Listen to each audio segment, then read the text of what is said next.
Welcome to another episode of the APX Podcast where we talk everything about virtual assistants. I'm your host, Philippe Soriano, and in today's episode, I'm going to be talking about the pros and cons when shifting to a virtual assistant career.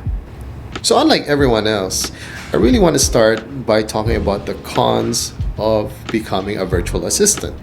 I think one of the biggest cons for me is looking for a company that pays very well. When you're just starting off as a virtual assistant, none of these companies are willing to pay higher for an entry-level VA, especially ones with no experience at all. Unlike if you're going to apply to a regular 9-to-5 job in a company that exists within your city, they have the means to pay you more than an entry-level virtual assistant.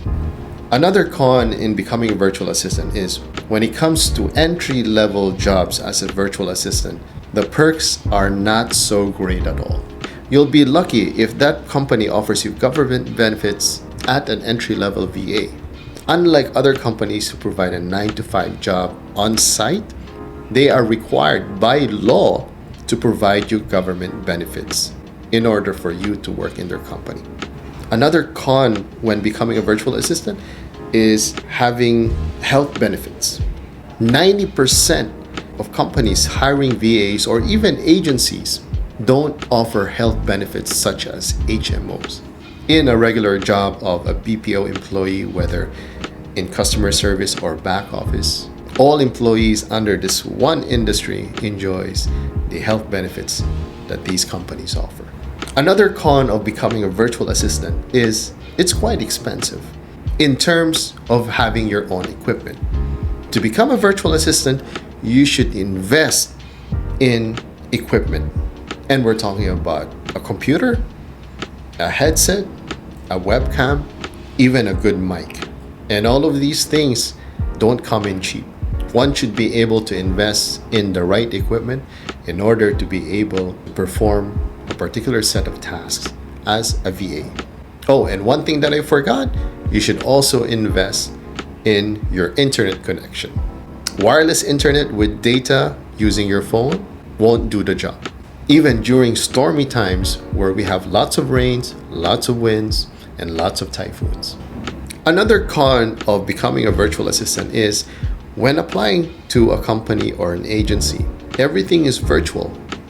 It's quite difficult and hard to verify whether a company is legit or just pure scam. And sad to say, in the virtual assistant space, there are more scammers and fly-by-night companies than legitimate ones.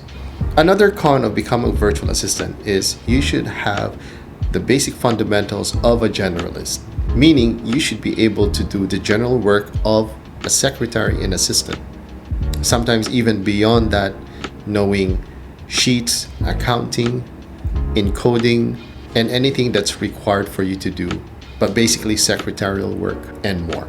Training is not usually offered to generalists. By common sense, VAs are expected to be trained by themselves and for them to invest in courses in training themselves. There are so many other cons that I could mention in this episode, but I think the one con that I think most people care about is their reputation. Many professionals that actually shifted to virtual assistants were either a manager, a consultant, a high performer professional, even a trainer. And shifting to the term a virtual assistant has questioned their reputation as a professional.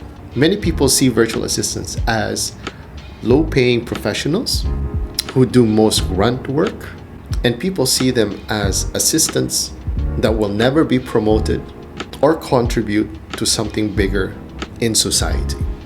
Now, I guess to the people watching this episode, it must suck to be a virtual assistant. But on part 2 of this episode, I'll be talking about the pros of becoming a virtual assistant. And hopefully by then, you'll be able to weigh the pros and cons of this profession.